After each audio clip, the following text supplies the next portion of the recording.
Hi guys! Ito na naman si Inday Katisni. Maing hapon, Qatar. May gabi Pinas. So, magganito tayo kasi mag-start ng magluto si Inday Katisni. Mag-start ng magluto. Ay, ano ba to? Wait lang.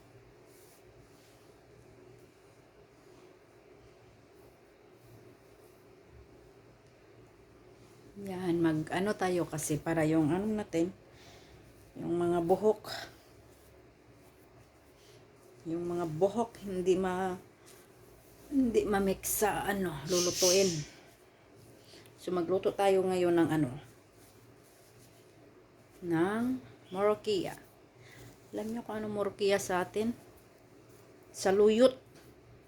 Tapos to yung second part sa sa vlog ko kanina, vlog ba tawag doon?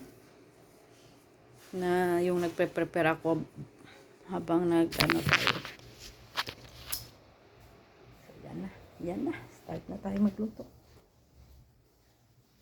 Ang una nating gawin, kunin natin yung natin, yung paano magluto.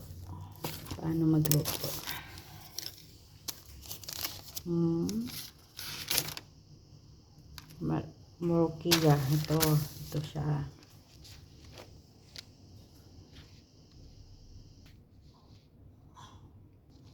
Morokia. So, saluyot sa atin. Ahos, salt, coriander, i-mix mo siya, dikitin siya. Wait, kukunin ko muna. Ay guys, dito natin ilagay yung ahos, saka lagyan natin ng salt, saka ito, coriander. So sa atin, I don't know.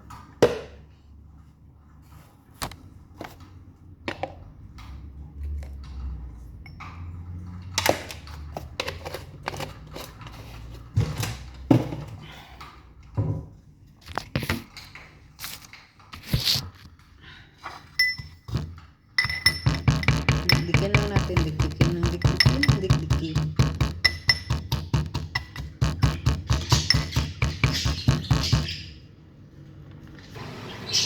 So another fan, lagyan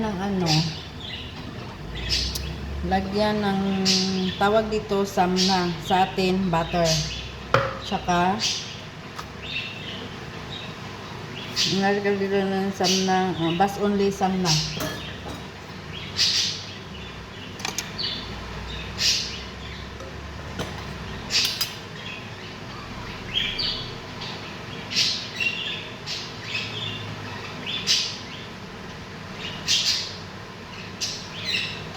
Only butter yung ilagay natin.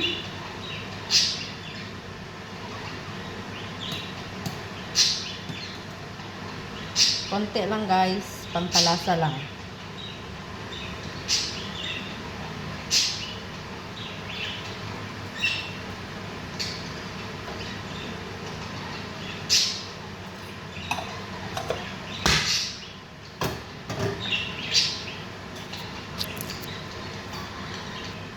Ito yung morokia sa kanila guys, sa atin saluyot, okay?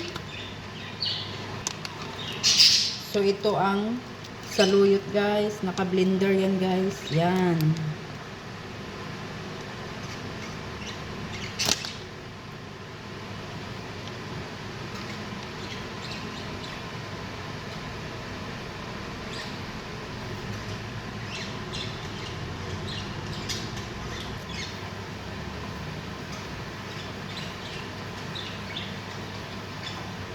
Pag golden brown lang natin yung bawang.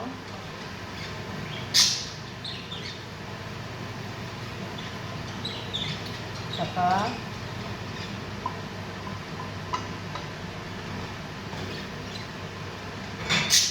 kasi ito guys, ilagay natin to sa ilagay yan sa pinakulong sabaw ng manok. Lagay natin dyan.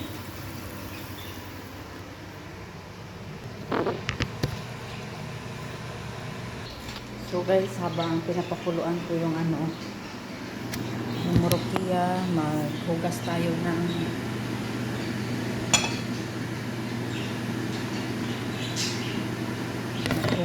ng bigas. Kasi magluluto tayo ng kanin. 2 baso lang guys kasi 4 lang naman kami dito.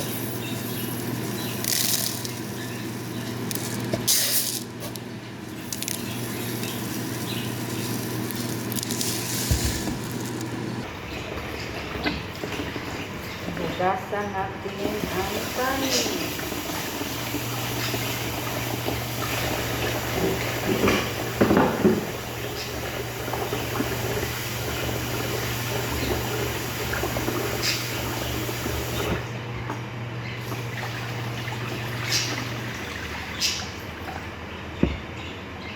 Alam nyo guys, easy lang lutuin yung dito sa kanila, yung morokia.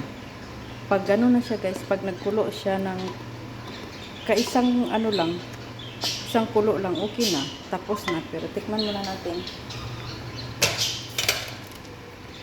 Saan ba yung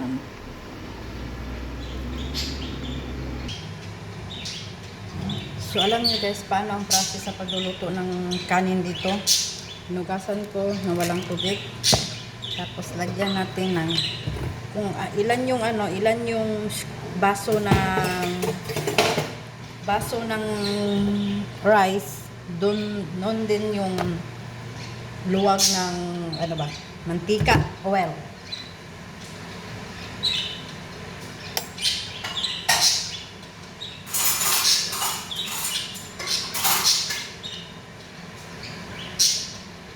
Ito, 2 ganito din kasi 2 baso ng rice yung nilagay ko.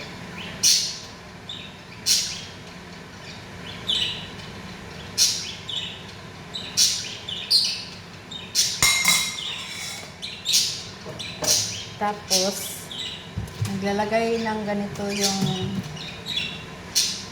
wait lang guys ha. Pag nainit na yung mantika guys, nilagay ko na yung ganito guys ha. Yan. So, gawin natin tong golden brown. Iwan ko kung anong tawag sa atin ito. Basta ito yung process ng pagluluto ng kanin dito sa mga amo ko guys. Mga katisni. So, concentrate muna si Inday katisni kasi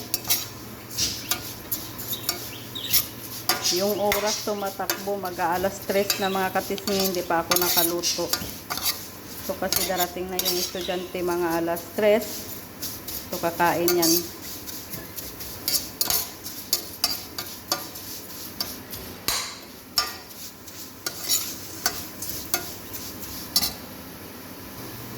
So, na yan mga katisni, malapit na siya mag-golden brown.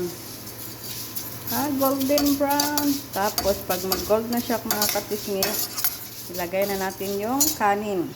Painaan natin na apoy para hindi siya masusunog. Okay na. Good color na yan siya mga katisni. So, ilagay na natin tong kanin, bigas.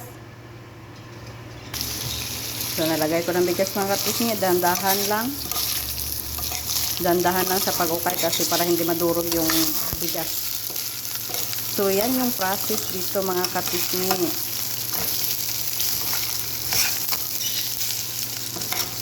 Tapos, kita nyo mga katisni, may oil pa.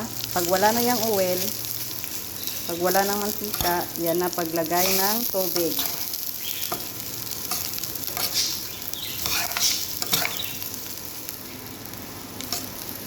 So, yan na muna. Yan na muna. Wait lang.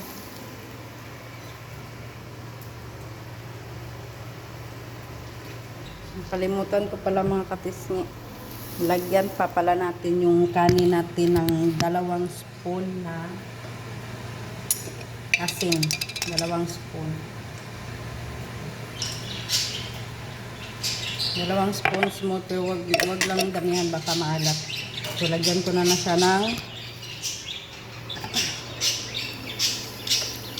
tubig.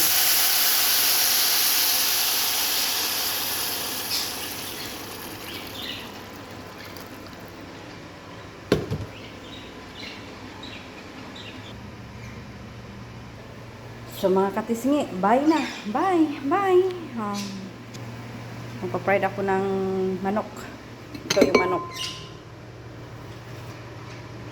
Pripituhin lang yan siya. So ito na yung kanin. Yan yung kanin dito, mga katisngi. Tapos ito na yung murukiya. Nasa luyot. Okay na. Bye-bye na muna ha. Magpa-fried ako. Agay!